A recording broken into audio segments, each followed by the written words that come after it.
ஓம் சுக்லாம்பரதரம் விஷ்ணும் சசிவர்ணம் சதுர்புஜம் பிரசன்னவதனம் த்யாயேத் சர்வவிக்னோபசாந்தயே யா தேவி ஸ்தூயதே நித்யம் விபதைர்வேதபாரகைः सा मे वसतु जिह्वाग्रे ब्रह्मरूपा सरस्वती निधये सर्वविद्यानां विषजे भवरोगिणां गुरवे सर्वलोकानां दक्षिणामूर्तये नमः। श्रीदक्षिणामूर्तिसुदेशिकेन्द्रं वैपायनं सूत्रकृतं मुनीन्द्रं श्रीशङ्करं भाष्यकृतं यतीन्द्रं मद्देशिकञ्चापि नमामि विद्यै। ॐ सहनाववतु सहनो भुनक्तु सह वीर्यं करवावहै तेजस्विनावधीतमस्तु मा विद्विषावहै। ॐ शान्ति शान्ति शान्तिः।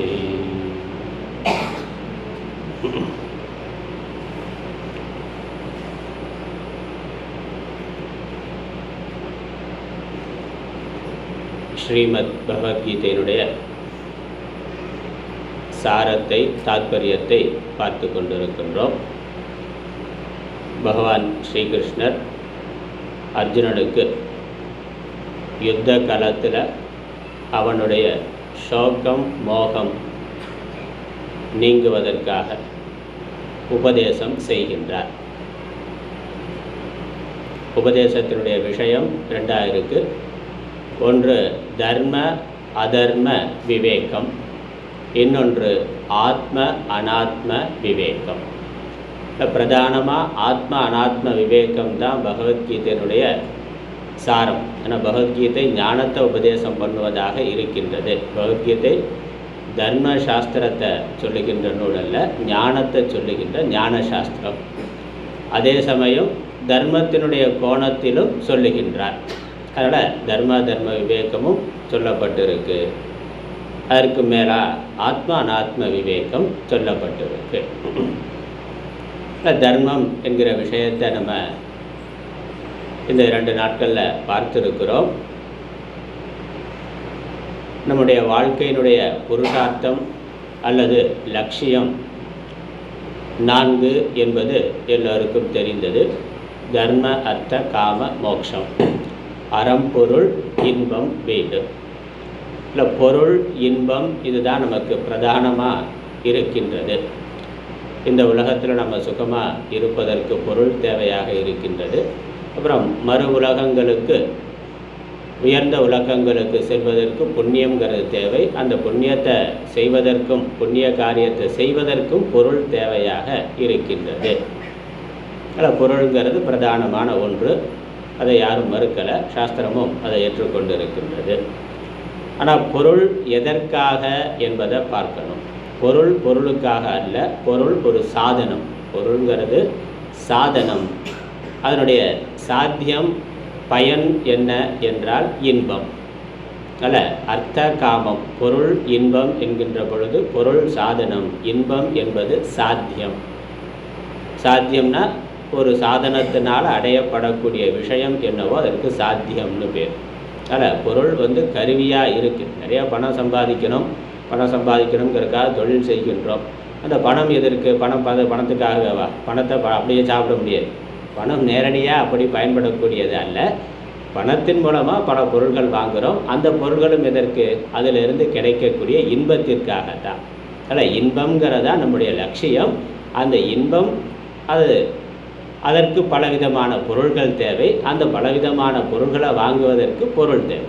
அதில் பொருளுங்கிறதுலையே 2 அர்த்தம் இருக்குது. ஒன்று பணம், பணத்தினால நம்ம சேகரிக்கக்கூடிய எல்லா விதமான உபயோக பொருள்களும் இருக்குது. அதனால் இன்பம் என்பது தான் நமக்கு லட்சியம். அதனால் இந்த அர்த்த காமம் 2ல் எது முக்கியமானது என்கின்ற பொழுது, அதை நம்ம ஒப்பிட்டு பார்க்கின்ற பொழுது எது மேலானது, எதற்கு நம்ம அதிக முக்கியத்துவம் கொடுக்கணும் என்பதில் நமக்கு அந்த சாத்திய சாதன விவேகம் இருக்கணும். சாத்தியங்கிற இன்பம் தான் நமக்கு லட்சியம். அதற்கு சாதனமாகிய பொருள் சாதனம், அவ்வளோதான். ஆனால் காலப்போக்கில் நமக்கு என்ன ஆகுது? இந்த பொருள் மேலே மிகுதியான பற்று வருகின்ற பொழுது இன்பம் என்பதை விட பொருள் பிரதானமாக ஆகிவிடுகின்றது. நம்ம பணம் சம்பாதிக்கிறதுக்காக கொடுக்குற நேரத்தை விட அதை அனுபவிக்கிறதுக்காக கொடுத்துருக்கக்கூடிய நேரம் குறைவாக இருக்குது. வாழ்நாள் முழுக்க ஓடிக்கொண்டே இருக்கிறோம், பணத்தை சேர்த்து கொண்டே இருக்கிறோமே ஒழிய அதை செலவு பண்ணி அதை பயன்படுத்தி சுகமாக இருக்கணும் அப்படின்னு எவ்வளோ நேரம் கொடுக்குறோம்? 8 மணி நேரம், 10 மணி நேரம், 12 மணி நேரம் உழைக்கிறார்கள். அப்புறம் மிச்ச நேரம் என்னது? 8 மணி நேரம் தூக்கத்தில் போயிடுது. 4 மிச்சம் இருக்க 4 மணி நேரத்தில் போக்குவரத்து, சாப்பிட்றது, டிவி பார்க்குறது போயிடுது. இப்போ சுகமாக எங்கே இருக்கிறோம்? சுகமாக இருக்கிற நேரம் ஞாயிற்றுக்கிழமை ஒரு நாள் தான், அதுலேயும் தூங்கிடுறாரு, இல்லை வேறு ஏதோ பண்ணிக்கிட்டு இருக்கிறாரு. அதனால் உண்மையிலே நம்ம சுகத்தை அனுபவிக்கிறது குறைவாக இருக்குது. சுக சாதனங்களை தான் சம்பாதித்து வைத்திருக்கிறவங்களுடைய சுகம் குறைவாக இருக்குது. அதுலேயும் நேற்று பார்த்தோம், இந்த சுகம்ங்கிறது வெறும் பொருட்களால் வரக்கூடியது அல்ல, அது உறவுகளிடமிருந்து வரக்கூடியது. ஏன்னா சுகம் என்பது மனம் சார்ந்த ஒரு உணர்வு, மனதில் ஏற்படக்கூடிய நமக்கு ஒரு உணர்வு சுகம். அதனால் அது உறவுகள் மூலமாக நமக்கு கிடைக்கக்கூடிய சுகம்தான் உண்மையான சுகம். ஆகவே இந்த பொருள், சுகம், இன்பம் அல்லது இன்பத்தை கொடுக்கக்கூடிய உறவுகள், இந்த இரண்டில் எது முக்கியம் என்று கேட்டால் உறவுகள் தான் முக்கியம். இதை நம்ம நேற்று பார்த்தது. அதுலேயே நமக்கு குழப்பம் இருக்குது, அதனால் திரும்ப ஞாபகப்படுத்துகிறேன். பொருளை விட உறவுகள் தான் முக்கியம். உறவுகளுக்காக நம்ம பொருளை விட்டு கொடுக்கணும், பகிர்ந்து கொடுக்கணும். அதனால் பகுத்துண்டு பாத்தூன் மரியவனை பசி என்னும் தீப்பினி தீண்டலறிதுன்னு திருக்குறளை சொல்கிறார். பகிர்ந்து கொடுத்தல் என்பது பகுத்துண்டு பல்லுயிர் ஓம்புதல் நூலோர் தொகுத்தவற்றுள் எல்லாம் தலை. திருக்குறள் எல்லாம் மேலான தர்மங்கள் எல்லாம் மேலான தர்மம் என்னென்னா பல உயிர்களை காப்பாற்றுறது. நம்ம பஞ்சமகா யஜ்யம்னு பார்த்தோம். மனுஷ யஜ்யம், பூத யஜ்யம், பித்ரு யஜ்யம், இதெல்லாமே நமக்கு சுகத்தை தரக்கூடியது. அதற்காகத்தான் பொருள் என்பது. இங்கே மகாபாரத யுத்தத்தில், யுத்த காலத்தில் அர்ஜுனன் யுத்தம் செய்ய முடியாது என்று முடிவெடுக்கிறான். என்னால் யுத்தம் பண்ண முடியாது, நான் யுத்தம் செய்ய மாட்டேன் என்று தேர்தட்டில் அமர்ந்து விடுகிறான். இப்போ அவன் எடுத்த முடிவு, இந்த யுத்தம் பண்ணுனா நமக்கு வெற்றி அடைந்தால் ராஜ்யம் கிடைக்கும். யுத்தத்தில் யுத்தத்தினுடைய பிரயோஜனமாக நமக்கு ராஜ்யம் கிடைக்கும். ஆனால் உறவுகள் எல்லாம் போய்விடும். யுத்தத்தில் எதிரியாக வந்திருக்கக்கூடியது, 2 பக்கமும் இருக்கிறது யார்? உறவினர்கள் தான். அதனால் யுத்தத்தினுடைய முடிவில் பேரழிவு வரும், உறவுகள் எல்லாம் போய்விடும், ஆனால் ராஜ்யம் கிடைக்கும். இந்த ராஜ்யங்கிற பொருள் முக்கியமா, உறவுகள் முக்கியமா என்று அவன் யோசித்து, பொருளை விட உறவுகள் தான் முக்கியம். ஆகவே ராஜ்யம் நம்ம யுத்தம் பண்ணுறத நிறுத்திட்டு ராஜ்யம் அவங்களே வைத்துக்கொள்ளட்டும், நம்ம சன்னியாசியாக போயிடலாம், அல்லது போட்டி வேண்டாம், யுத்தம் வேண்டாம் என்று உறவுகள் முக்கியம்னு நினைக்கிறான். அவன் நினைச்சது சரிதான். அதனால் அவன் பார்த்த கோணத்தில் அது சரியான ஒன்று தான். நாட்டை விட, செல்வத்தை விட இந்த உறவுகள் என்பது முக்கியமானது. உறவுகள் இல்லாமல் வெறும் செல்வம் மட்டும் இருந்து சுகமானது இருக்காது. ஆனால் பகவான் அந்த கருத்தை ஏற்றுக்கொள்ளவில்லை. அவனுடைய முடிவு தவறானது என்று அவர் மாற்று முடிவு சொல்கிறார். என்ன சொல்கிறார்? நீ யுத்தம் பண்ணணும்னு சொல்லுகின்றார். அப்போ பொருளை விட உறவு முக்கியங்கிறது சரியான முடிவு தான். அர்ஜுனன் எடுத்த முடிவு, அவனுடைய யோசனை, அவனுடைய தர்ம சிந்தனை சரியானது தான். ஆனால் பகவான் அதற்கு அடுத்தபடியில் இல்லை, நீ யுத்தம் பண்ணணும் என்று சொல்லுகின்றார். இப்போ பகவான் எந்த கோணத்தில் சொல்லுகின்றார்? பகவானுடைய திருஷ்டி எப்படி இருக்குது? பகவான் அந்த அடிப்படை தர்மத்துக்கு மாற சொல்ல மாட்டார். அடிப்படை தர்மத்தில் அர்த்தத்தை விட காமம், இன்பம், இன்பத்தை கொடுக்கக்கூடிய உறவுகள் மேலானதுங்கிறது தெளிவானது. அதுக்கு பகவான் மாற்று கருத்து சொல்லலை. ஆனால் அர்ஜுனன் நினைக்கிறதுக்கு மாற்றான ஒரு கருத்தை சொன்னார். யுத்தம் பண்ணுறது தர்மம், நீ யுத்தம் பண்ணி ஆக வேண்டும் என்று. அந்த அடிப்படையில் தான் நான் நேற்று சொன்னேன், அர்த்த காமத்தில் எது மேலானதுன்னா காமங்கிற இன்பம் மேலானது.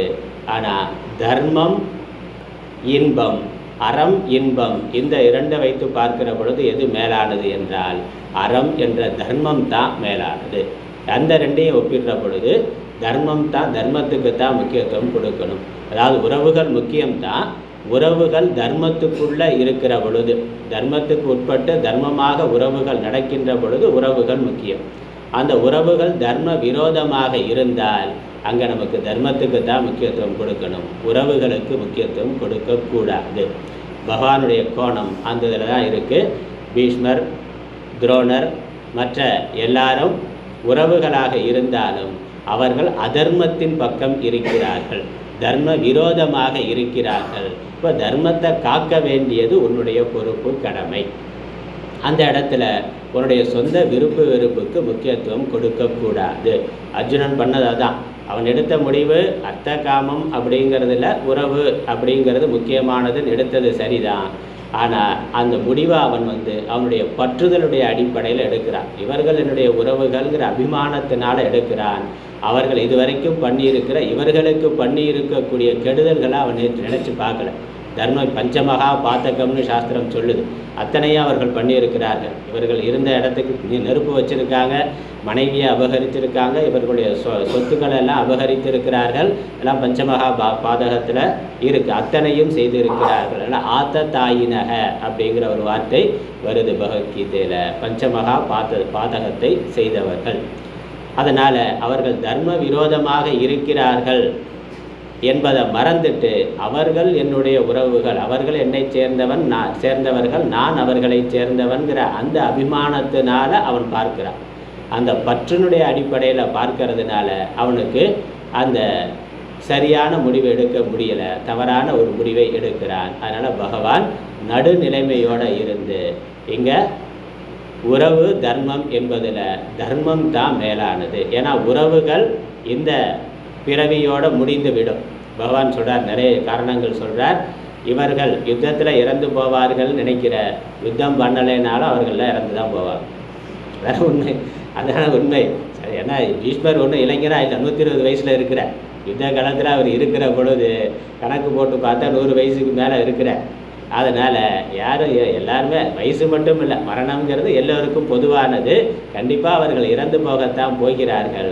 அதனால் உறவுகள் விட்டு போகத்தான் போகின்றது. எது முக்கியம்னா தர்மம் முக்கியம். அதனால் உறவுகள் தர்ம விரோதமாக இருக்கிற பொழுது நம்ம தர்மத்தை தான் தேர்ந்தெடுக்கணும்.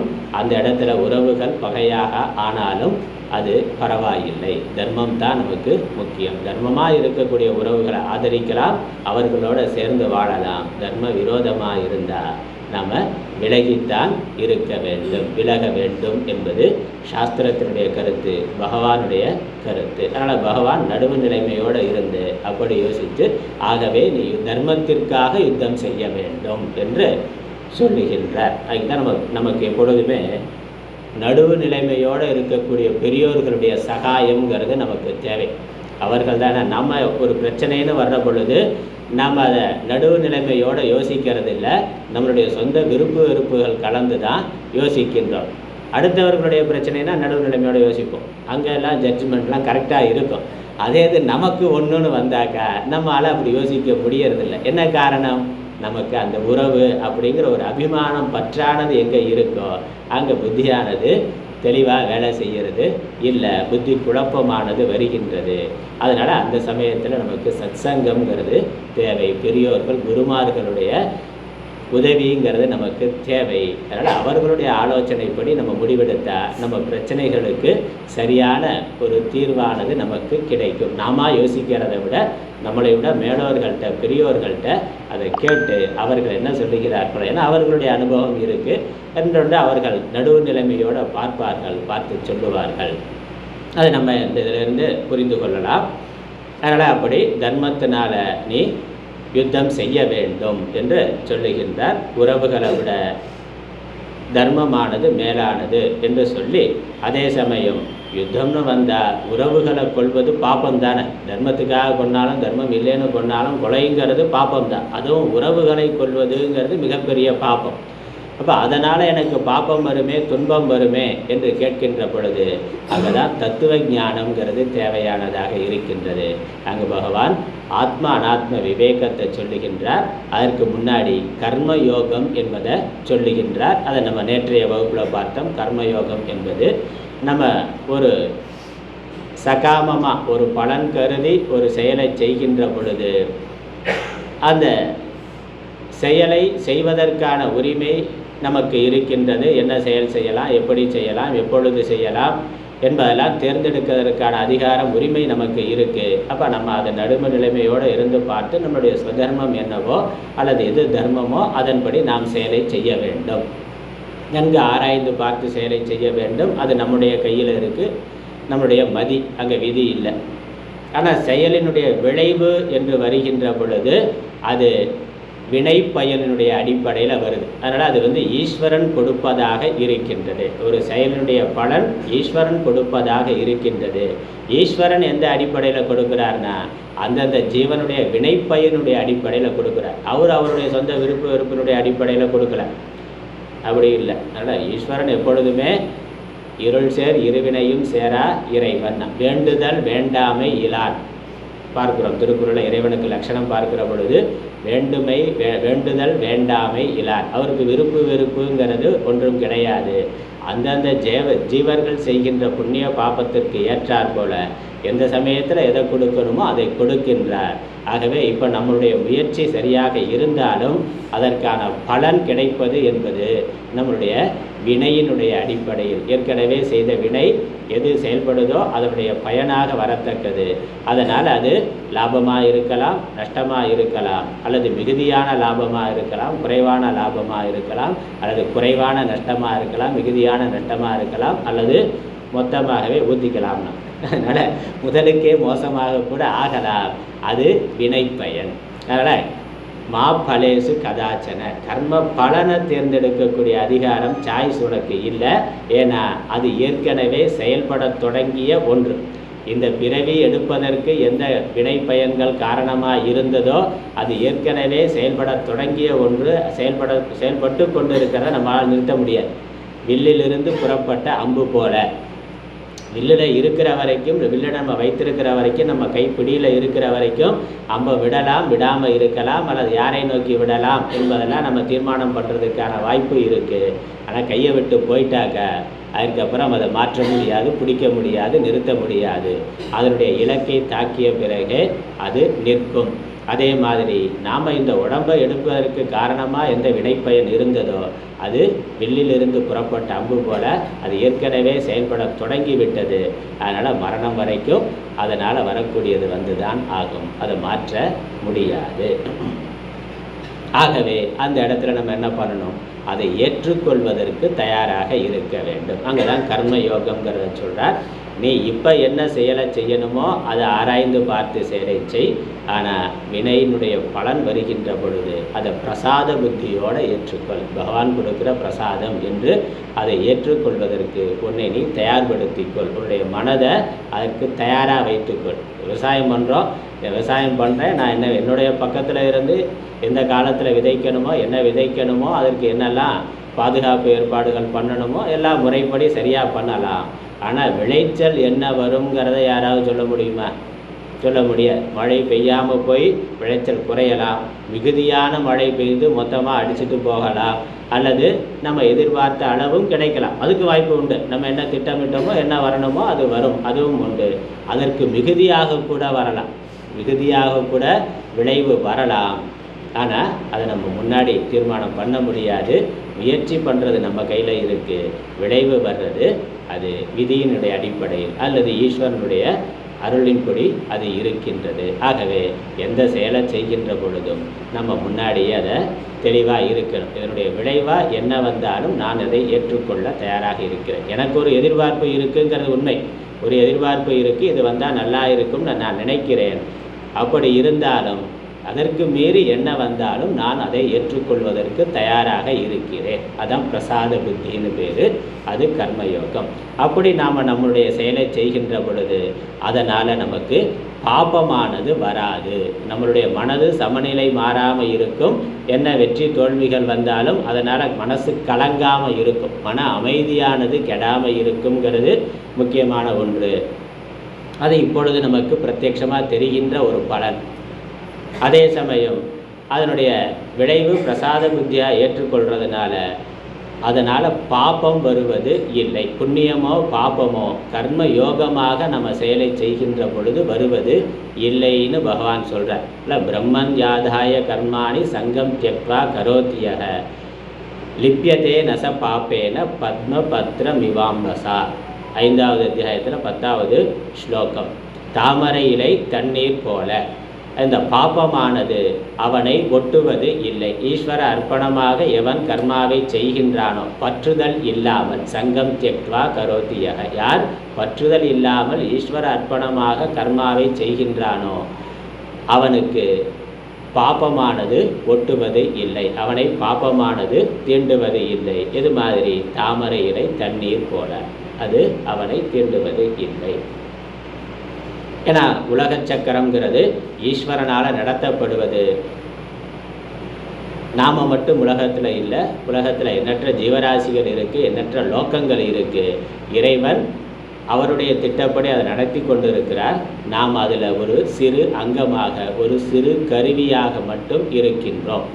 நாம் நம்மளுடைய கர்மாவை, நம்மளுடைய தர்மத்தை நாம் கடைபிடித்தாலும் அது ஈஸ்வரனுடைய திட்டத்தில் ஒரு செயல், ஒரு அங்கம், ஒரு பகுதி தான். ஒரு பெரிய தொழிற்சாலை இருக்குது, அதில் 1000 பேர் வேலை பார்க்குறாங்கன்னா அதில் ஒருத்தருக்கு ஒரு பொறுப்பு இருக்குது. அவர் மேனேஜராக இருக்கலாம், இல்லை வாட்ச்மேனாக இருக்கலாம், அல்லது ஒரு மிஷின் ஆப்ரேட்டராக இருக்கலாம். அவருக்குன்னு ஒரு வேலை கொடுக்கப்படுது.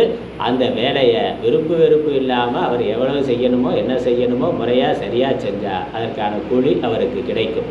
அது ஒரு சின்ன பகுதியாக இருக்கலாம். ஆனால் அதனுடைய முதலாளி அவருக்கு தெரியும் அந்த 1000 பேருடைய விளைவு, அந்த 1000 பேர் செய்கின்ற வேலையினுடைய விளைவு முடிவில் என்ன வருங்கிறது அவருக்கு தான் தெரியும். நாம் செய்கிறது ஒரு சின்ன பகுதி தானே, ஒரு சின்ன இதுதானே என்று நம்ம நினைக்கலாம். ஆனால் அது ஒரு பெரிய செயலினுடைய ஒரு அங்கம்ங்கிறத நம்ம புரிந்து கொள்ள வேண்டும்.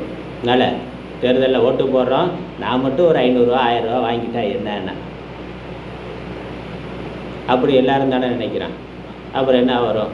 நான் மட்டும் யாரோ ஒரு வேட்பாளர்கிட்ட பணம் வாங்கிட்டு நான் ஒரு ஆள் தப்பான ஒரு ஆளுக்கு வேட்டு போடுறதுனால என்ன ஆகிடப்போகுதுன்னா, எனக்கு பணம் கொடுத்தா எனக்கு இப்போ கை மேலே ஒரு 1000 ரூபா கிடச்சிருக்கு, அந்த லாபத்துக்காக கொடுத்தவனுக்கு நன்றி கடனா அவனுக்கு நான் ஓட்ட போடுறேன், நான் ஒரு ஆள் தப்பாக ஓட்டு போட்டால் என்ன ஆகிடப்போகுது அப்படின்னு நினைக்கிறோம்.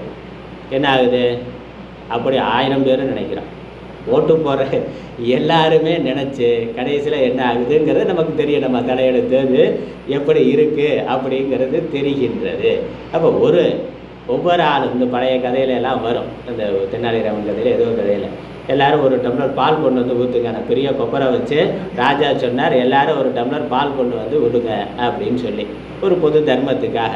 எல்லோரும் என்ன நினச்சான், பால் எதுக்கு 50 ரூபா விற்கிது, யார் வாங்கிறது, ஒரு டம்ளர் தண்ணி ஊற்றுனா என்ன தெரிய போகுது அப்படின்னு நம்ம மட்டும் ஒரு டம்ளர் தண்ணியை கொண்டு போய் ஊற்றிடலான்னா.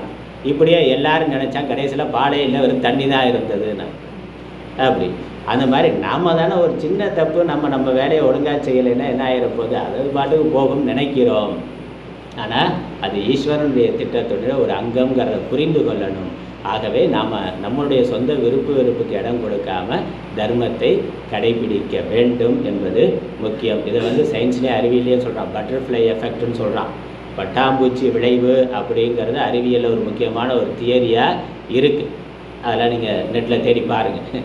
அதில் ஒரு முக்கியமான ஒரு தியரியாக இருக்குது. ஒரு பட்டாம்பூச்சி ஒரு பூவில் உட்காருதுன்னா அதன் மூலமாக என்ன விளைவுகள் ஏற்படும், அந்த பூவில் உட்காராமல் போனாக்க அதன் மூலமாக என்ன இயற்கையில் மாற்றம் வரும் அப்படிங்கிறத பற்றிய இது. அந்த மாதிரி ஒவ்வொரு சின்ன விஷயம் கூட இயற்கையினுடைய செயல்பாட்டில் முக்கியத்துவம் உடையது அப்படிங்கிறதுக்காக அப்படி ஒரு தியரி சொல்கிறாங்க. அது ஈஸ்வரனுடைய சங்கல்பம் அப்படித்தான் இருக்குது. நாம் அதை புரிந்து கொள்ளணும். ஆகவே நாம் நம்மளுடைய தர்மத்தை சரியாக செய்யணும். அப்போ ஈஸ்வரனுடைய திட்டத்தின்படி நாம் செய்கிறோன்னு புரிந்து கொண்டு நாம் அதை செய்யணும். ஆகவே நம்மளுடைய சொந்த வெறுப்புக்கு இதில் இடம் இல்லை. பகவான் தர்மப்படி தர்ம சக்கரம் அற ஆழி அந்தணன்னா, அவரே அறக்கடலாக இருக்கிறார், அறச்சக்கரமாக இருக்கிறார். அந்த தர்ம சக்கரம் சரியாக இயங்கிறதுக்கு ஒவ்வொருத்தரும் அவருடைய கடமையை, தர்மத்தை சொந்த விருப்புக்கு இடமில்லாமல் செய்யணும். அப்படி நான் செய்கிறேன்னு புரிந்து கொண்டு நாம் நம்மளுடைய கடமையை செய்தால் அதனால் புண்ணிய பாபம் இல்லை. அப்போ நான் செய்கிறேங்கிற எண்ணம் அங்கே இல்லை. ஈஸ்வரன் செய்கிறான். ஈஸ்வரனுடைய திட்டத்தில் நான் ஒரு கருவியாக, ஈஸ்வரன் முதலாளி, நான் ஒரு தொழிலாளி. அவருடைய திட்டத்தில் நான் ஒரு சின்ன ஒரு பகுதியாக, ஒரு அங்கமாக. பகவான் எனக்கு ஒரு பொறுப்பை கொடுத்துருக்கிறார், எனக்கு ஒரு அம்மா அப்பா கொடுத்துருக்கிறார், ஒரு கணவனோ மனைவியோ அல்லது குழந்தைகளோ, நமக்குன்னு நம்ம சுற்றி ஒரு 5 உறவுகளை கொடுத்துருக்கிறார். அதற்கு நாம் செய்ய வேண்டியதை சரியாக செய்யணும். அந்த பொறுப்பு பகவானால் நமக்கு கொடுக்கப்பட்டது அப்படி நினைக்கணும். ஆனால் என்னுடைய அம்மா என்னுடைய அப்பா இல்லை, இந்த உறவுகள் இந்த பிறவியில் அவர்கள் என்னுடையதுன்னு இருக்கக்கூடிய உண்மையிலே அந்தந்த ஜீவர்கள் தனித்தனியாக போய்கொண்டு இருக்கு. பகவான் கூட்டு வித்திருக்கிறார்.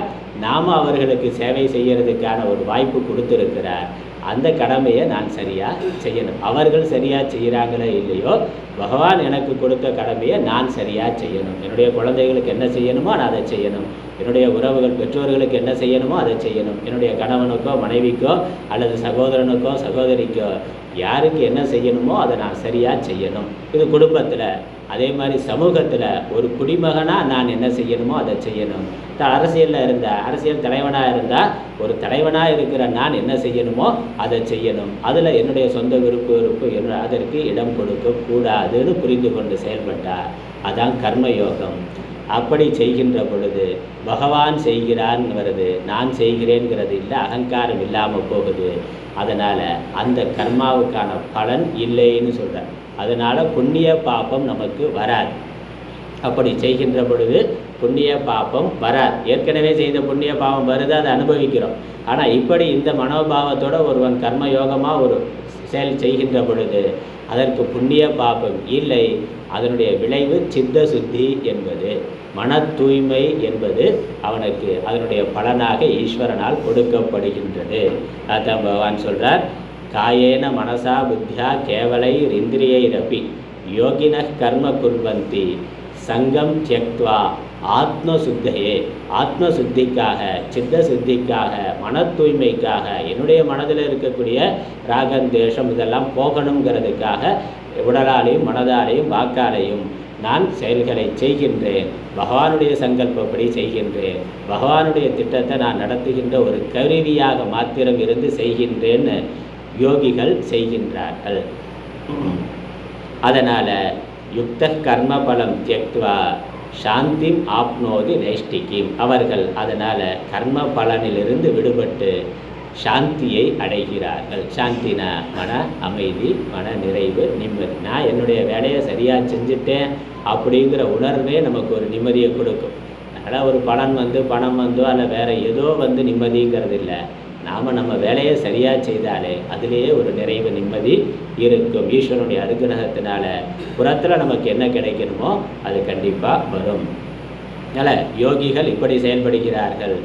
அது இல்லாதவர்கள், இந்த ஞானம் இல்லாதவர்கள், இந்த தர்ம விவேகம் இல்லாதவர்கள் என்ன செய்கிறார்கள்னா, அது அடுத்த வரியில் சொல்கிறார், அயுக்த காமகாரேன பலே சக்தோ நிபத்தியதே. இந்த மன அமைதி இல்லை, அதாவது விருப்பு வெறுப்போடு கூடி செயல்படக்கூடியவர்கள், புலனடக்கம் மன அடக்கம் இல்லாமல் தன்னுடைய சொந்த விருப்புக்கு முக்கியத்துவம் கொடுத்து யார் செயல்களை செய்கிறார்களோ அவர்கள் கர்ம பலனால் பற்றப்படுகிறார்கள், பந்தப்படுத்தப்படுகிறார்கள். இப்போ விருப்பு இல்லாமல் தர்மத்தினுடைய அடிப்படையில், அதுவும் ஈஸ்வரனுக்காக ஈஸ்வரார்ப்பணமாக அதை செய்கின்ற பொழுது புண்ணிய பாபங்கிற பலன் செய்பவனுக்கு வருவது இல்லை. அப்படி இல்லாமல் யார் அபிமானத்தோட பற்றோட வெறுப்போடு செயல்படுகிறார்களோ அவர்களுக்குத்தான் கர்ம பலனானது வருகின்றது. அவர்கள் கர்ம பலனால் பற்றப்படுகிறார்கள். கர்ம பலனால் பற்றப்படுகிறார்கள் என்ன அர்த்தம்? அதனால் மனசில் கலக்கத்தை அடைகிறார்கள். அவர்களுடைய மனது இன்ப துன்பத்தினால் பாதிப்பு அடையக்கூடியதாக ஆகின்றது. திருக்குறள்லையும் பார்த்தா இது நான் சொன்ன ஸ்லோகம் 5வது அத்தியாயத்தில் 11, 12. திருக்குறளில் பார்த்தா, இன்பம் இடையராது ஈண்டும் அவா என்னும் துன்பத்துள் துன்பம் கெடின்னா. அவா என்ற துன்பத்துள் துன்பம் இல்லாமல் போனால் இன்பமானது இடைவிடாமல் நமக்கு கிடைக்கும். இந்த ஆசை இல்லாமல் இருந்தால், இப்போ ஆசை இல்லாமல் நாம் நம்மளுடைய தர்மத்தை கடைபிடிக்கிறதுனால இன்பமானது நமக்கு கிடைக்கும். அவா இல்லார்க்கு இல்லாகும் துன்பம் அத்துண்டேல் தவா அது மேன்மேல் வளரும். ஆசையானது பிறப்பானது மீண்டும் மீண்டும் வரும், துன்பமானது மீண்டும் மீண்டும் வரும்.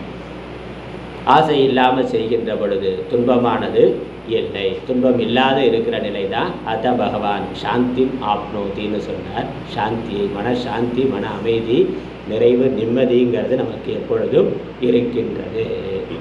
ஆனால் இப்படி நம்ம தொடர்ந்து கர்மயோகத்தை பண்ணுறதுனால நம்முடைய மனது தூய்மை அடைகின்றது. மனது தூய்மை அடைகின்ற பொழுது விவேகம், புத்தியானது நன்கு வேலை செய்கின்றது.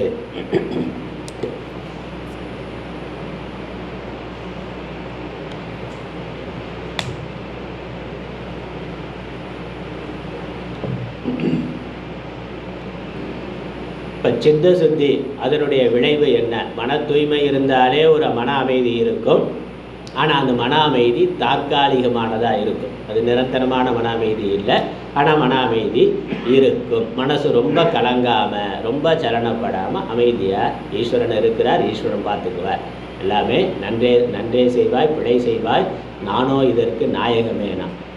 ஆனால் அந்த சரணாகதி, அந்த பக்தி இருக்கிற பொழுது, ஈஸ்வரன் நடத்துகிறான்ங்கிறது நமக்கு உறுதியாக இருக்கிற பொழுது மன அமைதி இருக்கும். பகவான் இருக்கிறார், பகவான் எல்லாவற்றையும் பார்த்து கொள்வார்ங்கிற எண்ணம் இருக்கும். அதனாலேயே மன அமைதி இருக்கும். ஆனால் அந்த மன அமைதி கூட ஒரு நிரந்தரமான சாந்தி என்பது இல்லை. ஆனால் அந்த மன அமைதியினால் என்னாகும் என்றால் நம்மளுடைய விவேகமானது, புத்தியானது நல்ல வேலை செய்யும். அந்த விவேகத்தினுடைய விளைவாக உலக பொருள்களுடைய அனித்தியத்தன்மையானது நமக்கு விளங்கும். உலகம் குறைபாடு உடையது, மாறுபாடு உடையது, ஏற்றத்தாழ்வுகள் உடையது, இருமைகள் உடையது. வாழ்க்கைனா இப்படித்தான் இருக்கும் என்பது நமக்கு விளங்கும். வாழ்க்கையினுடைய யதார்த்தமானது நமக்கு விளங்கும். வாழ்க்கை உலகம் இப்படித்தான்ங்கிறது நமக்கு விளங்கும். அது ஒரு விவேகம். அது நித்திய அனித்திய விவேகம்னு பேர். இந்த தர்ம விவேகத்தினால நம்ம தர்மத்தை கடைபிடித்து அதர்மத்தை விலக்கி வாழ்கிறதுனால கிடைக்கக்கூடிய பலன் ஒரு விவேகம், நித்திய அனித்திய விவேகம். இறைவன் நித்தியமானவர், உலக பொருட்கள் எல்லாம் அனித்தியமானது என்ற புரிதல் வரும். அப்போ அந்த இறைவனை சரணாகதி அடைந்து, ஏன்னா நாம் விரும்புகிறது நித்தியமான ஒரு பலன், நித்தியமான ஒரு சுகம், நித்தியானந்தம். அதான் நம்ம விரும்புகிறோம். நித்தியமான ஆனந்தம், நிரந்தரமான மன அமைதி தான் நாம் விரும்புகிறோம். அந்த நிரந்தரமான மன அமைதி நிலையில்லாத பொருள்கள், நிரந்தரம் இல்லாத பொருள்களில் இருந்து நமக்கு கிடைக்காதுங்கிறது விளங்கும். நம்ம விரும்புகிறது நிரந்தரமான அமைதி. நாம் ஆனால் பொருள்களில் இருந்து அந்த அமைதி வரும்னு பார்க்குறோம். நம்ம சுற்றி இருக்கக்கூடிய உறவுகளில் இருந்து அந்த அமைதி, இன்பமானது வரும்னு பார்க்குறோம். ஆனால் இந்த பொருள்களும் உறவுகளுமே நிலை இல்லாதது. அதான உலகம். உலக யதார்த்தம் அதான. பொருள் இருக்குது, காலப்போக்கில் அது மாறி போகின்றது. உறவுகள் இருந்தாலும் ஒன்று உறவுகள் நல்ல உறவுகளாக இருக்கிறது, விதியினால் நமக்கு முன்னாடியே நம்மை விட்டு போய்விடுகிறது, பிரிவினால் துக்கம் வருது. அல்லது உறவுகள் இருந்தாலும் உறவினுடைய அந்த மனசு மாறுபடுகின்றது, ஒரே மாதிரி இருக்கிறது இல்லை. அது மாறுபட்டு அதிலிருந்து உறவுகளுக்குள்ளேயே பகையானது வருகின்றது, அதனால் துன்பம் வருது. அதை பார்க்குறோம். அதனால் உறவுகள் நிரந்தரமாக பிரிந்து போகிறதுனால துன்பம், அல்லது உறவுகளுக்குள்ள மாறுபாடுகள், மாறுவது மனம் தானே, மனசு மாறுபடக்கூடியது. அதனால் உறவுகளுக்குள்ள பிரிவு வரும், அதனால் கருத்து வேறுபாடு வரும், அதனால் துன்பம் வரும். அல்லது உறவு இருக்கும், பொருளெல்லாம் இருக்கும், நாம் போய் சேர்ந்துருவோம். அதெல்லாம் இருக்குது. நம்ம சம்பாதிச்சு வச்ச சொத்தெல்லாம் இருக்கும், நாம் போய் விடுவோம். அல்லது நாம் இருப்போம், யாருக்காக பொருளெல்லாம் சேர்த்தோமோ அவர்கள் போய்விடுவார்கள். இது நம்ம கையில் இல்லை. இது யாருடைய கையிலும் இல்லை. அவரவருடைய அந்தந்த ஜீவனுடைய விதிப்படி அது நடக்குது. அது நமக்கு விருப்பம் இல்லை என்றாலும், ஜீரணிக்க முடியவில்லை என்றாலும் ஏற்றுக்கொண்டு தான் ஆகும். அதை யாரும் மாற்ற முடியாது. ஏற்றுக்கொள்வதை தவிர வேறு வழி இல்லை. அதனால் அந்த புரிதல் நமக்கு வரும், அந்த விவேகமானது நமக்கு வரும். அதனால் உலக விஷயங்களில், உலக பொருள்களில், உறவுகள் மேலே இருக்கக்கூடிய பற்றானது குறையும். அதற்கு பேர் வைராக்கியம்னு பேர். பற்று குறைதல், பற்று நீங்குதல்.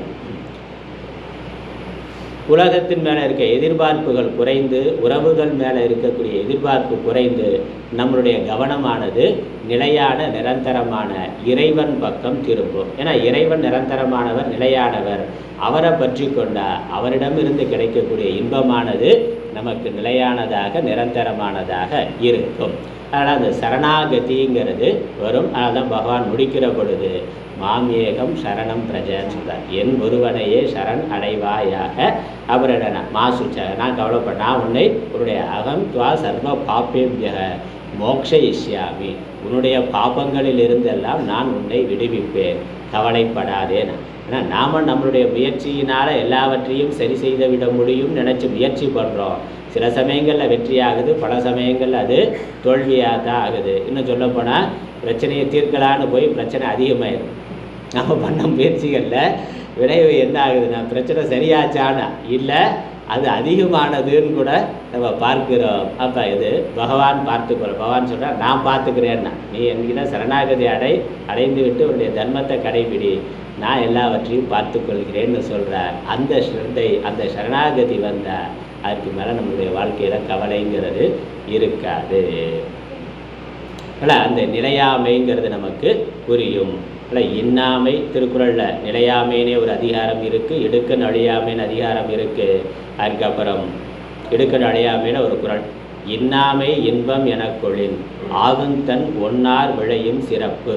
வாழ்க்கையில் வரக்கூடிய துக்கமெல்லாம் கூட எனக்கு இன்பம் என்று ஒருவன் எடுத்துக்கொண்டார். இப்படி சொல்கிறார் திருக்குறளில் ஒரு அழகான குறள். இன்பத்தை நம்ம இன்பம் நினைக்கிறோம், ஆனால் தனக்கு வரக்கூடிய கஷ்டங்கள், துன்பங்கள், பிரச்சனைகள் கூட அது எனக்கு இன்பமானதுன்னு ஒருவனால் எடுத்துக்கொள்ள முடிந்தால் அதுக்கு மேலே அவனை என்ன எது துன்பப்படுத்த முடியும்? அது ஆகும் தன் ஒன்னார் விளையும் சிறப்புனா அவன் எதிரிகளால் கூட பாராட்டப்படக்கூடிய உயர்வை, சிறப்பை அடைவான் அப்படின்னு திருவள்ளுவர் சொல்கிறார். இடும்பைக்கு இடும்பை படுப்பர், இடும்பைக்கு இடும்பை படாதவர்னா யார் துன்பம் வர்ற பொழுது அதில் துன்பப்படாமல் இருக்கிறானோ அவன் துன்பத்துக்கே துன்பம் கொடுப்பவன் தான். அந்த துன்பமே இவனை பார்த்து இவனை ஒன்றும் பண்ண முடியலை அப்படின்னு பயந்து ஓடி போயிடுவான். அப்படி சொல்கிறார். அதனால் யார் தனக்கு வரக்கூடிய கஷ்டங்களை, துன்பங்களை சந்தோஷமாக ஏற்றுக்கொள்கிறார்களோ, எதிர்கொள்கிறார்களோ, ஏன்னா அந்த கஷ்டம், துன்பம் யாரோ கொடுத்ததல்ல, சுற்றி இருக்க மற்ற மனிதர்களால் வருதுன்னு நம்ம நினைக்கிறோம். அவர் எனக்கு கெடுதல் பண்ணிட்டான், அவன் எனக்கு துரோகம் பண்ணிட்டான், அவன் எனக்கு ஏமாற்றிட்டான் என்று அவர்கள் மேலே நமக்கு வெறுப்பு வருது. ஆனால் உண்மை என்ன?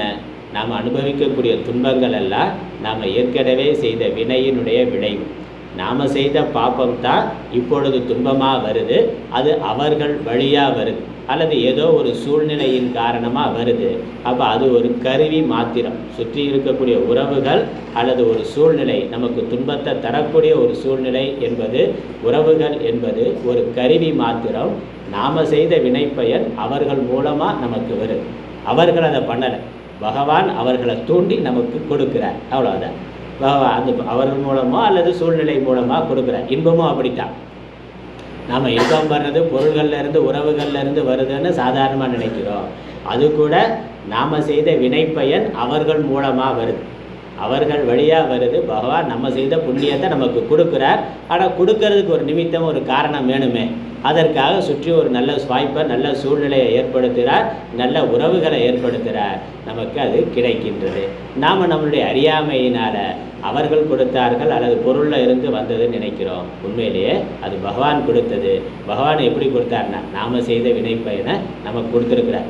மாதமான சம்பளம் வருதுன்னா, சம்பளம் எப்படி வருது? யார் கொடுக்குறான்னா, முதலாளி கொடுக்குறாரான்னா. முதலாளி கொடுக்கல, நாம் உழைத்த உழைப்புக்கு பலனை கொடுக்குறார். அவ்வளோதான். அவர் நாம் செய்த உழைப்புக்கான கூலியை அவர் கொடுக்குறார். அதுதான் பகவான் கொடுறார். நமக்கு வர்றது நாம் செய்த வினையினுடைய பலன். அது இன்பமாக இருக்கலாம், துன்பமாக இருக்கலாம்.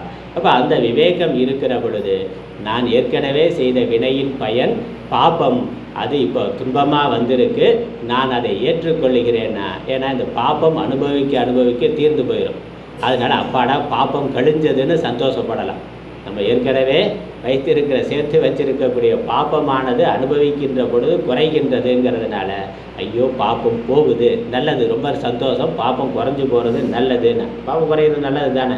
அப்போ இது பாப்பம் துன்பமாக வந்திருக்கு, நான் இதை ஏற்றுக்கொள்ளுகிறேன்னு நம்ம அதை எதிர்கொள்ள தயாராக இருக்கிற பொழுது அந்த பாப்பமானது அனுபவித்து தேறுகின்றது. புண்ணியமும் அப்படித்தான். புண்ணியம் வர்ற பொழுதும் ஆகா புண்ணியம்லாம் குறையுதே அப்படின்னு நினைக்கலாம். புண்ணியம் நம்ம பண்ண புண்ணியம்லாம் இப்படி குறைஞ்சிட்டே போகுதுன்னு நினச்சி வருத்தப்படணும். பாப்பம் வர்ற பொழுது பாப்பமெல்லாம் குறையுதுன்னு நினச்சி சந்தோஷப்படணும்னா. அதனால் இடுக்கண் வருங்கால் நகுக, நான் நல்லா சொல்லியிருக்கேன், இடுக்கண் வருங்கால் நகுக என்று இருக்கு. அதனால் புண்ணியமோ பாப்பமோ அது வருகின்றது. அதற்கு மேலே அடுத்த விஷயம் என்னென்னா, அதான் முக்கியமானது. நம்ம அதை பார்த்து முடிக்கலாம். இந்த புண்ணிய பாப்பத்தை செய்தது யார்? அதை அனுபவிக்கிறது யார்? யார் செய்தாரோ அவர் தான் அனுபவிக்க முடியும். யார் புண்ணிய பாபத்தை தீதும் நன்றும் பிறர் தர வாரானா, யார் புண்ணிய பாபத்தை செய்திருக்கிறாரோ அவர் அதனுடைய பலனை அனுபவிக்கின்றார். புண்ணியத்தினுடைய பலன் இன்பமாக வருது, பாபத்தினுடைய பலன் துன்பமாக வருது. செய்தவன் அதனுடைய பலனை அனுபவிக்கின்றான். ஆனால் பகவான் இங்கே கொடுக்குற ஞானம் என்னென்னா, இந்த புண்ணிய பாபம் அது இருக்கிற வரைக்கும் வந்து கொண்டு தான் இருக்கும், அதை நம்ம அனுபவிச்சு தான் ஆகணும். அது சன்னியாசியாக இருந்தாலும், ஞானியாக இருந்தாலும், சித்தராக இருந்தாலும், யோகியாக இருந்தாலும் அதை யாரும் மாற்ற முடியாது. சரீரத்துக்கு வரக்கூடிய நோய் முதலானவைகள் வரத்தான் செய்யுது. பெரிய மகான்கள்னு பார்க்குறோம், அவர்களுக்கும் கேன்சர் முதலானவைகள் வந்திருக்குங்கிறத பார்க்குறோம், அல்லது உடம்புக்கு பசிதாகமோ வேறு நோயோ வர்றது பார்க்குறோம். அதனால் இந்த சரீரம்னு இருந்தால் அது செய்த விடைப்பயனை அதை அனுபவிக்கணும், அது வந்து தான் ஆகும். ஆனால் ஞானம் என்ன, பகவான் அதற்கு மேலே கொடுக்குற ஞானம் என்ன, இந்த சரீரம் மட்டும் நீ அல்ல, இந்த உடம்பு மட்டும் நீ அல்ல, உடம்பு உன்னிடத்தில் இருக்கின்றது. இந்த உடம்புக்குள்ள, உடம்புக்கு ஆதாரமாக, உடம்புக்கு வேற ஆத்மாவானது இருக்கின்றது. அந்த ஆத்மா பரமாத்மா. நான் தான் ஒவ்வொரு சரீரத்திலும் ஆத்மாவாக இருக்கின்றேன். அதனால் க்ஷேத்ரஜன் சாபி மாம் வித்தி சர்வ க்ஷேத்ரேஷு பாரதன. எல்லா உடல், க்ஷேத்திரங்கிறது உடம்பு, எல்லா உடல்களுள்ளும் நானே ஆத்மாவாக இருக்கின்றேன். அதனால் நாம் உடம்பு மட்டும்தான் இருக்குது, அதுதான் நான் என்று நாம் நினைத்து கொண்டிருக்கிறோம். ஆனால் இந்த உடம்புக்கு ஆதாரமாக ஆத்மாவானது இருக்கின்றது. அதனால் அந்த ஆத்மா யாருன்னா, ஆத்மா இறைவன், ஈஸ்வரன் தான் ஆத்மாவாக இருக்கிறான். இந்த உடம்பு இருப்பதற்கும் இயங்குவதற்கும் காரணமாக எந்த ஒன்று இருக்கோ அது ஆத்மா. அது ஆத்மா. உடம்பினுடைய இருப்புக்கும் உடம்பினுடைய இயக்கத்துக்கும் காரணமாக எது இருக்கின்றதோ அது ஆத்மா. கேனேசிதம் பதத்தி பிரேசிதம் மனக. அப்படி உபனிஷத்தில் ஒரு கேள்வி, கேன உபனிஷத்தில் சிஷ்யன் கேட்குற முதல் மந்திரமே அதான். எதனால் தூண்டப்பட்டு இந்த மனதானது செயல்படுகின்றது, எதனால் தூண்டப்பட்டு கண்ணானது பார்க்கின்றது, வாயானது பேசுகின்றது என்றெல்லாம் ஒவ்வொரு கேள்வியாக வருது. அப்போ இதெல்லாம் செயல்படுகின்றதுன்னா இந்த உடம்பு ஜடமானதுங்கிறது நமக்கு தெரியும். உடம்புக்குள்ளே இருந்து உடம்பை இயக்கக்கூடிய ஒரு ஆற்றல், ஒரு சக்தி இருக்கின்றதுங்கிறது நமக்கு புரிகின்றது. அது எதுவோ அது ஆத்மா.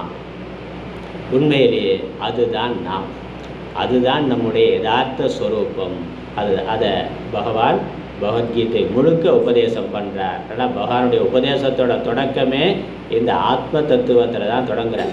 2வது அத்தியாயத்தில் சாங்கிய யோகம்னு ஆத்மா அனாத்மா விவேகத்தை சொல்லிட்டு அதுக்கப்புறம் தான் தர்மத்தை பற்றி சுருக்கமாக சொல்கிறார். முழுக்க ஆத்மாவை பற்றி தான் சொல்லுகின்றார். இந்த ஆத்மா அது பூர்ணமானது, அது ஏக்கமானது, அது ஒன்றானது. அதனால் ஒவ்வொரு சரீரத்திலையும் ஒவ்வொரு உடம்புலையும் ஒரு ஆத்மாங்கிறது அல்ல, எல்லா உடலுள்ளும் ஒரே ஆத்மா தான் இருக்கின்றது. எல்லா உடலுக்கும் ஆதாரமாக ஒரே சக்தி தான் இருக்குது. இப்போ இங்கே இத்தனை ஃபேன் இருக்குது, இத்தனை லைட்டு இருக்குன்னா ஃபேனு லைட்டு ஒன்று தனித்தனியாக இருக்கலாம். ஒவ்வொரு லைட்டும் தனித்தனியாக இருக்குது, ஃபேன் தனியாக இருக்குது, ஃபேனோட வேலை வேறு, லைட்டோட வேலை வேறையாக இருக்குது. ஆனால் இதற்கு பின்னாடி இருக்கக்கூடிய சக்தி, அதை இயக்குகின்ற சக்தி என்னது? ஒன்று தானே, ஒரே மின்சாரம் தானே. இந்த பல்புக்கு பின்னாடி இருக்கக்கூடிய மின்சாரம் வேறு, இன்னொரு பல்புக்கு பின்னாடி அல்லது ஃபேனுக்கு பின்னாடி இருக்கக்கூடிய மின்சாரம் வேறேன்னு சொல்ல முடியுமா? சொல்ல முடியாது. மின்சக்தி, மின் ஆற்றல்ங்கிறது ஒன்று தான். அது எந்த உடம்போடு சேருகின்றதோ அதுக்கேற்ற மாதிரி அதனுடைய செயல்பாடானது இருக்கின்றது. லைட்டில் சேர்ந்தால் ஒளியாக வருது, ஃபேனில் சேர்ந்தால் காற்றாக வருது, அல்லது அயன் பாக்ஸில் ஹீட்டரில் சேர்ந்தால் அது வெப்பமாக வருகின்றது, ஏசி ஃப்ரிட்ஜுனா குளிர்ச்சியாக வருகின்றது. அப்போ சக்தி ஒன்று தான். அது எந்த உடம்போடு சேருகின்றதோ அதற்கு ஏற்றாற்போல் அதனுடைய வெளிப்பாடு இருக்கின்றது. அது என்ன வெளிப்படுத்துறதுங்கிறது உடம்பினுடைய அடிப்படையில் இருக்குது. உள்ளே இருக்கக்கூடிய ஆற்றலில் எவ்விதமான மாற்றமும் இல்லை, அது ஒன்று தான். அது குளிர்ச்சியானதோ வெப்பமானதோ கிடையாது. கரண்ட்டு ஏசி குளிர்ச்சியாக இருக்குன்னு சொல்ல முடியுமா? இல்லை வெப்பமானது அல்லது ஒளிரக்கூடியதுன்னு சொல்ல முடியுமா? வெறும் கரண்ட்டுன்னு வச்சு பார்த்தா அது ஒரு சக்தி மாத்திரம், வேறு ஒன்று. ஆனால் அது எந்த உடம்போடு சேருகின்றதோ அதுக்கேற்ற மாதிரி அதனுடைய செயல்பாடு வருகின்றது. அதே மாதிரி தான் உலகத்தில் இருக்கக்கூடிய எல்லா உடல்களுக்கும் பின்னாடி, இந்த ஜடப்பொருள்களுக்கும் பின்னாடி இருக்கக்கூடிய சக்தி ஒன்று தான். அது பரமாத்மா இறைவன். அவருடைய மாயையினால் பல உடல்களை தோற்றுவித்து அதற்குள்ளே இருந்து அவர் ஒவ்வொரு உடல்லையும் ஒவ்வொரு மாதிரி செயல்படுகின்றார். மரம் செடி கொடிகளில் ஒவ்வொரு மாதிரி, விலங்குகளிடத்தில் பறவைகளிடத்தில் ஒரு மாதிரி, மனிதனிடத்தில் ஒரு மாதிரி, ஆணிடத்தில் ஒரு மாதிரி, பெண்ணிடத்தில் அந்த உடம்புக்கு தகுந்த மாதிரி அதனுடைய பயன்பாடு செயல்பாடு இருக்கின்றது. ஆனால் ஆற்றல், உள்ளே இருக்கக்கூடிய ஆற்றல் சக்தி ஒன்று தான். அது பரமாத்மா இறைவன். அதனால் அவர் ஆகவே நான் என்பது அந்த பரமாத்மா நித்திய சர்வகத ஸ்தானுகு அச்சலோயம் சனாதனக. அவர் எப்பொழுதும் நித்தியமாக இருக்கிறவர், சர்வ வியாபியாக எங்கும் இருக்கக்கூடியவர், தன் நிலையிலிருந்து மாறாமல் நிலையாக இருக்கக்கூடியவர், எப்பொழுதும் சாஸ்வதமாக இருக்கக்கூடியவர். சனாதனம்னா 2வது அத்தியாயத்தில் 24வது ஸ்லோகம். அப்புறம் அது உடம்போட பிறக்கிறது இல்லை, உடம்பு அழிகின்ற பொழுது அழிவதும் இல்லை. ந ஜாயத்தே மிரியத்தே வா கதாச்சித்து நாயம் பூத்வா பவிதா வாடபூயக. அது பிறந்தது என்பதோ இறப்பது என்பதோ இல்லை. அது ஒரு காலத்தில் இல்லாமல் இருந்தது என்றோ ஒரு காலத்தில் இல்லாமல் போகும் என்பதோ இல்லை. அது என்றைக்கும் சாஸ்வதமாக நித்தியமாக இருக்கக்கூடியது. உடம்பு இறக்கின்ற பொழுதும் இறப்பது இல்லை, அல்லது உடம்பு கொல்லப்படுகின்ற பொழுதும் அது கொல்லப்படுவது இல்லை என்று அந்த ஆத்ம தத்துவத்தை சொல்லுகின்றார். இந்த பகவத்கீதையினுடைய அமைப்பை பார்த்தோம்னா 18 அத்தியாயங்கள் இருக்குது. 18 அத்தியாயங்களை 3ஆக பிரிக்கிறோம். முதல் 6 அத்தியாயம், நடுவில் இருக்க 6 அத்தியாயம், இறுதி 6 அத்தியாயங்கள். முதல் 6 அத்தியாயத்தில் பகவான் ஜீவனுடைய ஸ்வரூபத்தை சொல்லுகின்றார். ஜீவன் யார், ஜீவனுடைய சக்தி என்ன, அவனிடத்தில் என்ன இருக்குன்னு சொல்லி ஜீவ தத்துவத்தை சொல்லுகின்றார். அப்புறம் நடுவில் இருக்கக்கூடிய 7வது அத்தியாயத்திலிருந்து 12வது அத்தியாயம் வரைக்கும் ஈஸ்வர தத்துவத்தை, ஈஸ்வரன் யார், ஈஸ்வர ஸ்வரூபம் என்ன, ஈஸ்வரனுடைய சக்தி என்ன, ஈஸ்வரன் எப்படி செயல்படுகின்றார் என்பதெல்லாம் நடுவில் இருக்க 6 அத்தியாயங்களில் சொல்லுகின்றார். அப்புறம் இறுதி 13வது அத்தியாயத்திலிருந்து 18வது அத்தியாயம் வரைக்கும் ஜீவனுக்கும் ஈஸ்வரனுக்கும் இருக்கக்கூடிய சம்பந்தம் என்ன என்பதை பற்றி சொல்லுகின்றார். சம்பந்தம் என்னென்ன, ஒன்று தாங்கிறதா, ஜீவ பிரம்ம ஐக்கியம். ஈஸ்வரன் தான் சரீரத்தில் ஜீவனாக இருக்கிறார் என்பதை தெளிவாக சொல்லுகின்றார். அது ஐக்கியம்னு பேர். அதனால் இந்த உபனிஷத்தினுடைய, இந்த பகவத்கீதையினுடைய தாத்பரியம் என்னது, ஆத்மானாத்ம விவேகம். ஆத்மானாத்ம விவேகம் என்னன்னா அது ஜீவ பிரம்ம ஐக்கியம். உலகம் ஒன்று, உலகத்திற்கெல்லாம் அடிப்படை ஒன்று தான், ஒரே பரம்பொருள் தான். இதனுடைய மாயையினால் பல்வேறு பொருட்களாக, பல்வேறு உடல்களாக, பல்வேறு உயிர்களாக உலகமாக விளங்கி கொண்டிருக்கின்றது. இது மாதிரி ஒரே தண்ணீர் தான், பெரிய கடல் மாதிரி, சமுத்திரம் மாதிரி, அதில் தோன்றுகின்ற சிறு சிறு அலைகள் போல விளங்கி கொண்டிருக்கு.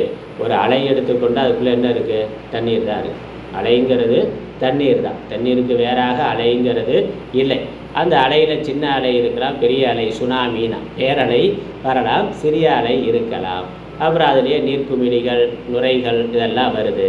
இது எல்லாமே அந்த தண்ணீர் தான், தண்ணீருக்கு வேறாக இல்லை. நம்ம சமுத்திரம் கடல்னு சொல்கிற பொழுது அது மிகப்பெரியதாக, பிரம்மாண்டமானதாக, எல்லையற்றதாக இருக்கின்றது. அலைன்னு பார்க்கிற பொழுது அதற்கு ஒரு சிறிய சக்தி இருக்குது, சிறிய வரையறை இருக்குது, அல்ப காலம் தோன்றி மறையக்கூடியதாக இருக்குது. சமுத்திரம்னு பார்க்கிற பொழுது வரையறை இல்லாததாக இருக்கின்றது, அது நித்தியமானதாக இருக்கின்றது.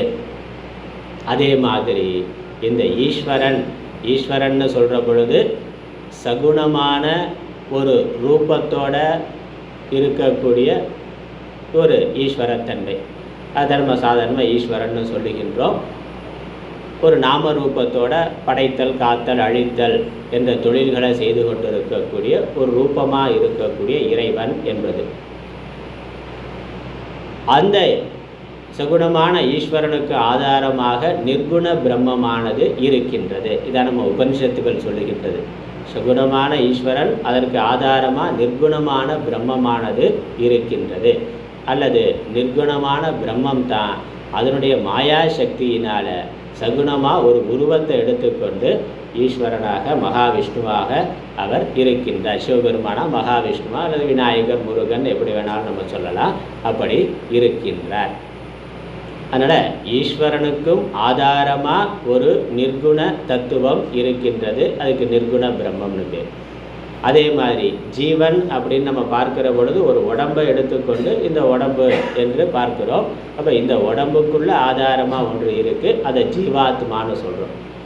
ஈஸ்வரன் அவர் மகத்தான சக்தியுடையவராக இருக்கிறார், ஒரு உருவமுடையவராக இருந்தாலும் அவருக்குள்ள ஆதாரமாக இருக்கிறதுக்கு பரமாத்மான்னு பேர். இந்த ஜீவ சரீரத்தை எடுத்துக்கொண்டு அதற்கு ஆதாரமாக இருக்கிறதுக்கு ஜீவாத்மான்னு பேர். இந்த ஜீவன்கிற உடம்பு, ஈஸ்வரன்கிற உடம்பு, இதில் வேறுபாடு உண்டு. அது கடல் அலை என்பது போல. அலைங்கிற பொழுது ஒரு பெரிய சக்தியுடையது, அலைங்கிறது அல்பமானது, கடல் என்பது மகத்தான சக்தி உடையது. ஆனால் இந்த கடல் என்பதற்கும் அலை என்பதற்கும் உள்ள என்ன இருக்குன்னு பார்த்தா ஒரே தண்ணீர் தான் இருக்குது.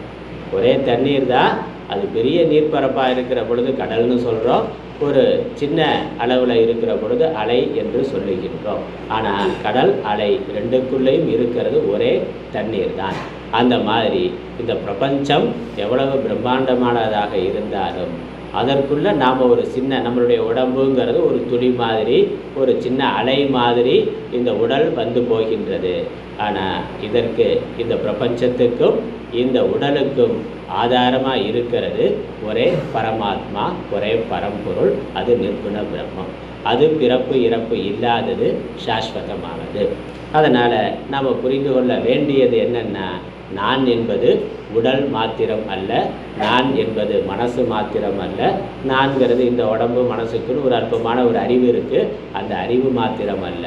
இதெல்லாம் இருப்பதற்கும் இயங்குவதற்கும் காரணமாக எந்த ஒரு சக்தி இருக்கோ, ஒரு பேராற்றல் இருக்கோ, எந்த ஒரு ஆத்மா இருக்கோ, அதுதான் உண்மையான நான். அதுதான் என்னுடைய யதார்த்த ஸ்வரூபம். உண்மையிலேயே நான் சொல்லிக் கொள்வதற்கானது அதுதான். ஏன்னா ஒரு அலை தன்னை அலைன்னு நினைக்கிற பொழுது அது ஒரு காலத்தில் பிறந்தது, ஒரு காலத்தில் அழியக்கூடியது. அதற்குன்னு ஒரு சின்ன வரையறையானது இருக்குது, அதற்குன்னு ஒரு அல்பமான சக்தியானது இருக்கின்றது. அந்த அலையானது தன்னை தண்ணீர், நான் யார்னு ஆராய்ச்சி பண்ணதுன்னு வச்சுக்கிறேன். ஒரு அலை நான் யார் அப்படின்னு அதை யோசிக்க தொடங்கி ஆராய்ச்சி பண்ண என்ன முடிவு வரும்? நான் தண்ணீர்ங்கிறதா வரும். தண்ணீர் தான் அலைங்கிற ஒரு வடிவத்தில் இருக்குது. அப்போ அலை என்பது ஒரு தோற்ற மாத்திரம், வாஸ்தவமாக அங்கே இருக்கிறது தண்ணீர் தான். இப்போ சமுத்திரங்கிறது என்னது? சமுத்திரங்கிறது ஒரு தோற்ற மாத்திரம், வாஸ்தவமாக இங்கே இருக்கிறது தண்ணீர் தான். அதே மாதிரி உலகம் என்பது ஒரு தோற்ற மாத்திரம், வாஸ்தவமாக அதற்குள்ளே இருக்கிறது பரமாத்மா தான். ஒரு ஜீவன், நான் ஒரு உடல் என்று அதை பார்க்கிற பொழுது அது ஒரு தோற்ற மாத்திரம், இதற்குள்ள உயிரா ஆத்மாவாக இருக்கிறது ஒன்றுதான். அதனால் இந்த உலகத்திற்கெல்லாம் ஆதாரமாக எந்த ஒரு பரமாத்மா இருக்கிறாரோ அவர்தான் இந்த உடலுக்கும் ஆதாரமாக இருக்கிறார். இந்த சமுத்திரத்துக்கெல்லாம் ஆதாரமாக எந்த தண்ணீர் இருக்கோ அதுதான் அலையாகிய எனக்கும் ஆதாரமாக இருக்கின்றது. அதில் பேதம் இல்லையே, ஒன்று தானே. அப்போ நான் ஆத்மா என்று புரிந்து கொண்டால் நான் பிறப்பு இறப்பு இல்லாதவன். இந்த உடம்பு ஒரு அலை மாதிரி வருது போகுது. இந்த புண்ணிய பாபத்தை முந்தின பிறவிகளில் செய்தது எது? இந்த உடம்பு தான். உடம்பு தான் முந்தின பிறவியில் இருந்த பொழுது இந்த விவேகம் இல்லாமல் உடம்பு தான் நான் என்று நாம் நினைத்து அதன் மேலே அபிமானம் கொண்டு உடம்போட சுகம் என்னுடைய சுகம், உடம்போட துக்கம் என்னுடைய துக்கம் என்று கருதி துக்கத்தை போக்கிக் கொள்வதற்கும் சுகத்தை வளர்த்து கொள்வதற்கும் நம்ம கர்மாவை பண்ணணும். அதனுடைய விளைவு புண்ணிய பாப்பமாக வந்தது. அதை அனுபவிக்கிறதுக்காக இன்னொரு உடலை எடுத்து இப்போ பிறந்து வந்திருக்கிறோம். இந்த உடம்புல இருக்கிற பொழுதும் இந்த உடம்பு மட்டும்தான் நான் என்று நினைத்து உடம்போட சுகம் என்னுடைய சுகம்னு, உடம்போட துக்கம் என்னுடைய துக்கம்னு நம்ம கருதி இந்த சுகத்தை தக்க வைத்து கொள்வதற்கும் அல்லது வளர்த்து கொள்வதற்கும் துக்கத்தை போக்கிக் கொள்வதற்கும் நான் கர்மா பண்ணியாகணும்னு நினச்சி கர்மாவை பண்ணால் மீண்டும் புண்ணிய பாபம் வரும். அப்போ பகவான் இங்கே கொடுக்குற ஞானம் என்னென்னா, உடம்பு நீ அல்ல, உடம்பு மட்டும் நீ அல்ல, நீ ஆத்மா, நீ அழியாத ஆத்மா, உனக்குள்ள ஆத்மாவாக நானே இருக்கிறேன். அதனால் நம்ம என்ன நினைக்கணும்? ஆத்மாவாகிய நான் ஒரு உடலை எடுத்திருக்கிறேன், உடல் என்னிடத்தில் இருக்கின்றது. நான் எப்படி ஒரு ஆடை ஆடையே நானான, நம்ம போடுற ட்ரெஸ்ஸே நாமலான இல்லை, நாம் விரும்பி அந்த ஆடையை எடுத்திருக்கிறோம், அதை பயன்படுத்துகிறோம், தேவையில்லைன்னா அதை விட்டு விடுகிறோம். அதே மாதிரி தான் ஆத்மாவாகிறது உடலை எடுத்திருக்கின்றது. அந்த ஞானத்தோட அப்போ தற்காலிகமாக நான் இந்த உடலில் இருக்கிறேன், இந்த உடலை பயன்படுத்தி கொண்டு இருக்கிறேன். இந்த உடம்பு போகிறதுனால அது உடம்பினுடைய மரணம், ஆத்மாவாகிய என்னுடைய மரணம் அல்ல. உடம்பினுடைய அழிவு என்னுடைய அழிவு அல்ல. ஒரு அலையினுடைய மரணம் தண்ணீரினுடைய மரணம் அல்ல. புரியுதுல்ல? ஒரு அலை விழுது, அதுக்கப்புறம் திரும்ப அந்த அலை வராது. ஆனால் அந்த அலையினுடைய மரணம், அலைங்கிற தோற்றத்தினுடைய மரணம் வாஸ்தவமாக இருக்கக்கூடிய தண்ணீர் அது பிறக்கவும் இல்லை, அது எழவும் இல்லை, வீழவும் இல்லை. அதே மாதிரி ஆத்மாவாகிய நான், இங்கே எல்லாமே ஆத்மாவாக இருக்கிறது ஒன்று தான், அதுதான் நான், அது பரமாத்மா. அது பிறப்பதும் இல்லை, இறப்பதும் இல்லை. அந்த பரமாத்மா லீலையா பல உடல்களை எடுத்துக்கொண்டு இருக்கு. அதில் இந்த ஒரு உடம்பு இருக்குது, இதில் நான் இருக்கிறேன். இதில் இருந்து நான் என்ன காரியத்தை பண்ணணுமோ அதை தற்காலிகமாக செய்து கொண்டு இருக்கிறேன். ஏற்கனவே விவேகம் இல்லாத பொழுது உடம்பு நான் நினச்சி கர்மா பண்ணேன். அந்த கர்ம பலனுக்கு உடம்புக்கு வருது. உடம்பு தான் கர்மா பண்ணது, அதனுடைய கர்ம பலன் உடம்புக்கு வருது. இப்போ எனக்கு விவேகம் வந்துவிட்டது. நான் பிறப்பு இறப்பு இல்லாத ஆத்மா. உடம்பு பண்ண கர்ம பலனை உடல் அனுபவிக்கின்றது. நான் அது எனக்கானது இல்லை அப்படிங்கிற சாட்சி பாவம் நமக்கு வரணும். அதுதான் ஆத்ம ஞானத்தில் நமக்கு ஏற்பட வேண்டிய ஒன்று. உடம்பு என்னிடத்தில் இருக்குது, நான் அதை பயன்படுத்தி கொண்டு இருக்கிறேன். நாயோ கூடையோ வளர்க்குறோம்னா அது வேற, நான் வேற. நாம் அதை வளர்த்து கொண்டு இருக்கிறோம். அதுக்கு ஏதோ கஷ்ட நஷ்டம் வந்தால் பார்க்கறதுக்கு முயற்சி சரி பண்ணுறதுக்கு முயற்சி பண்ணலாம். சரி ஆகலாம், சரி ஆகாமல் போகலாம். அதனால் நமக்கு ஒன்றும் இல்லை, அது நாயோட பிரச்சனை. அதனால் நாய்க்கு அந்த துன்பம் அது அனுபவிக்குதுன்னா, அதே மாதிரி இந்த உடம்பு நான் உடம்பு என்னிடத்தில் இருக்குது, நான் ஆத்மா. உடம்புக்கு ஏதோ பிரச்சனை வருது, நான் அதை சரி பண்ணுறதுக்கு முயற்சி பண்ணுறேன். சரியான ஆகலைன்னா அது உடம்போட பிரச்சனை. அதனால் எனக்கு ஒன்றும் நஷ்டமோ குறைவோ இல்லை. உடம்பு நோயினால் அழிந்தே போகலாம், ஆனால் எனக்கு ஆத்மாவாகி எனக்கு அழிவு இல்லை அப்படிங்கிற ஞானம் நமக்கு திடமாக இருந்தால் நாம் யோகிகள், ஞானிகள். அதன் பிறகு எதுவும் நம்மளை துன்பப்படுத்த முடியாது. இந்த ஞானம், அதில் நமக்கு ஒரு நிஷ்டை, தெளிவு, உறுதி இருந்தால் எந்த உலக விவகாரங்களும், உலகத்தில் வரக்கூடிய வெற்றி தோல்விகளும் நம்மை பாதிக்காது. இதெல்லாம் முதல்ல ஜீவஸ்வரூபம்னு சொல்லி முதல் 6 அத்தியாயங்களில் பகவான் சொல்லிட்டு நீ ஆத்மாங்கிறத தெளிவாக சொல்கிறார் 2வது அத்தியாயத்தில். அதுக்கப்புறம் 7வது அத்தியாயத்திலேருந்து 13வது அத்தியாயம் வரைக்கும் ஈஸ்வர ஸ்வரூபத்தை சொல்லி கடைசி 6 அத்தியாயங்களில் ஈஸ்வரனும் ஜீவனும் ஒன்றுங்கிற ஐக்கியத்தை சொல்லுகின்றார். பகவத்கீதை முழுக்க நம்ம முறையாக கேட்டோம்னாக்கா நமக்கு இது இன்னும் தெளிவாக விளங்கும். இதுதான் பகவத்கீதையினுடைய விஷயம், பகவத்கீதையுடைய சாரம் இதுதான். ஆகவே இந்த அளவில் நாம் நிறைவு செய்கின்றோம். இந்த ஞானமானது நமக்கு இன்னும் தெளிவாக இதில் நம்ம தொடர்ந்து யோசிக்கிற பொழுது நிறைய சந்தேகங்கள் வரலாம். அந்த சந்தேகங்களெல்லாம் நிவர்த்தி பண்ணி கொண்டு இந்த ஞானம் தெளிவாக இருக்கணும். அதுக்கப்புறம் அந்த ஞானம் மறக்காமல் இருக்கணும். அந்த ஞானத்திலேயே மனது இருக்க வேண்டும். அதுக்கு ஞான நிஷ்டைன்னு பேர். அது இருந்தால் நாம் ஞானிகள். நமக்கு அதன் பிறகு எவ்விதமான துக்கமும் இல்லை, எதுவும் நம்ம துக்கப்படுத்த முடியாது. அதற்கு என்ன பண்ணணும்? தொடர்ந்து பகவத்கீதையை கேட்கணும். பகவத்கீதை முதலான சாஸ்திரங்களை குரு மூலமாக கேட்கணும். அதையும் பகவானே சொல்கிறார், அதை சொல்லி முடிச்சுருவோம். தத்வித்தி பிரணிபாதேன பரிப்பிரஷ்னேன சேவையா. அந்த பரம்பொருள் தத்துவத்தை நீ ஒரு குருவிடம் இருந்து குருவுக்கு சேவை செய்து கேள்விகள் கேட்டு அறிந்து கொள்வாயாக. அந்த ஞானிகள், தத்துவத்தை அறிந்தவர்கள் உனக்கு அதை உபதேசிப்பார்கள் என்று சொல்லுகிறார். ஒரு குரு மூலமாக தொடர்ந்து நம்ம இந்த சாஸ்திரங்களை கேட்கின்ற பொழுது நமக்கு இந்த ஞானம், ஆத்ம அனாத்ம விவேகமானது தெளிவாக வரும். அதனால் நம்மளுடைய எல்லா துக்கங்களும் நிரந்தரமாக நிவர்த்தியாகும். அதனால் நிரந்தர நிவர்த்திக்கு இதான் வழி. மற்ற என்ன பண்ணாலும் தற்காலிகமான நிவர்த்தி தான் வரும். மருத்துவம் பார்க்கலாம், இல்லை வேறு தியானம் பண்ணலாம், யோகாசனம் பண்ணலாம், தலைகீழாக நிற்கலாம், இல்லை வேறு யாராவது சாமியாரை பார்த்து ஏதோ தாயத்து, விபூதி, குங்குமம்லாம் வாங்கலை அதெல்லாம் சொல்லி அதுக்கெலாம் ஆள் இருக்காங்கல்ல. வெறும் யோகாசனம் மட்டும் சொல்லி கூட இருக்கிறாங்க. பிராணாயாமமோ அல்ல இதை மட்டும் பண்ணு, அதை மட்டும் போதுன்னு ஏதோ ஒன்று சொல்லி கொண்டு இருக்கிறார்கள். அது சாமியார் சொல்கிறதா இருக்கலாம், அல்லது ஜோசியர் சொல்கிறதா இருக்கலாம், அல்லது லௌகிக்கமாக வேறு யாரோ ஏதோ சொல்கிறதா இருக்கலாம். எல்லாமே தற்காலிகமான தீர்வு தான். நிரந்தரமான தீர்வு ஆத்ம ஞானத்தினால தான் வரும். அந்த ஆத்ம ஞானம் நமக்கு தெளிவாக இருந்தால் அடுத்த சரீரமே வராது. இந்த ஆத்ம ஞானம் ஞானாக்னி தக்த கர்மானம்னா, இந்த ஆத்ம ஞானமானது நம்முடைய எல்லா புண்ணிய பாபங்களையும் வினை பயன்களையும் எரித்து சாம்பலாக்கிவிடும். அதனால் அடுத்து பிறப்பதற்கான புண்ணிய பாபமே இல்லை.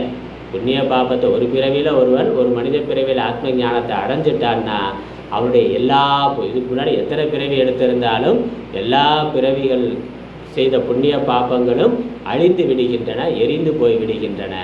அடுத்தது அதன் பிறகு அந்த ஜீவன் பிறக்கிறதுக்கு புண்ணிய பாபம் இல்லை. ஆகவே அவன் பிறவாத நிலையை அடைகின்றான். ஏன்னா அந்த ஜீவனே இல்லாமல் போயிடுறான்.